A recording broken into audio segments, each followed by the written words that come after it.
Hi, everyone, and welcome to another episode of Top 5 of the Week. This week, I am very excited about the publications I'm going to share with you, so let's get into it. First is a policy paper jointly published by the African Union Commission, UN Women, the United Nations Office of the High Commissioner for Human Rights, and the United Nations Population Fund on gender-based violence in Africa during the COVID-19 pandemic. The report summarizes published grey literature and media reports on the increase in gender-based violence resulting from the COVID-19 pandemic and subsequent lockdowns in Africa. Documenting the sharp increase in gender-based violence, the brief outlines emerging priorities and promising practices, highlighting their potential effectiveness in supporting and protecting women and girls from gender-based violence. The brief concludes that in order to craft appropriate policies and program responses, it is important to understand the dynamics between gender-based violence and COVID-19. Second is a report that provides a foundation to facilitate high-level policy conversations between national education authorities, regional and continental bodies on interventions and possible strategic shifts that can boost education access and make improvements on the quality of teaching and learning in Africa. Providing an evidence-based analysis of the education situation in Africa, the report puts into perspective the Sustainable Development Goals and the objectives of the Continental Education Strategy for Africa in line with the African Union Agenda 2063.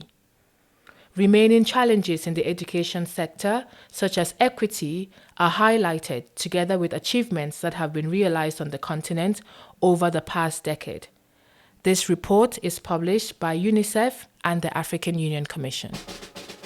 Still on education, I recommend a report that gives us permission to imagine a new social contract for education based on human rights, principles of non-discrimination, social justice, respect for life, human dignity, and cultural diversity, while changing the future.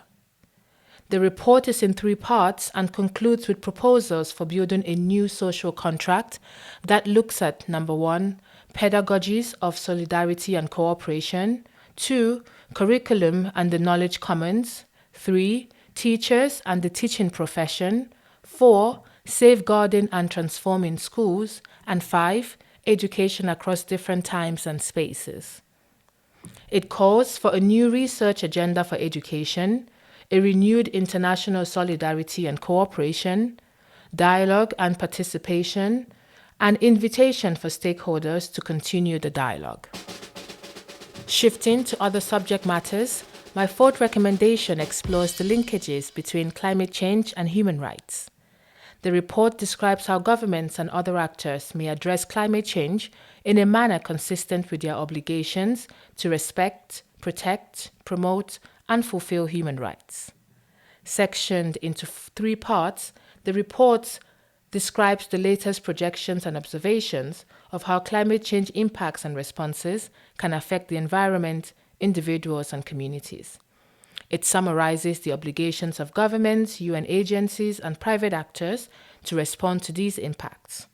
It discusses the implementation of these obligations, focusing primarily on recent activities undertaken by national governments. And finally, it provides recommendations on how national governments and other actors can better integrate human rights considerations into their mitigation and adaptation activities. Last is a report developed as part of the African Development Forum series that explores the role of physical markets in Africa's food systems, with a focus on the food supply and distribution infrastructure.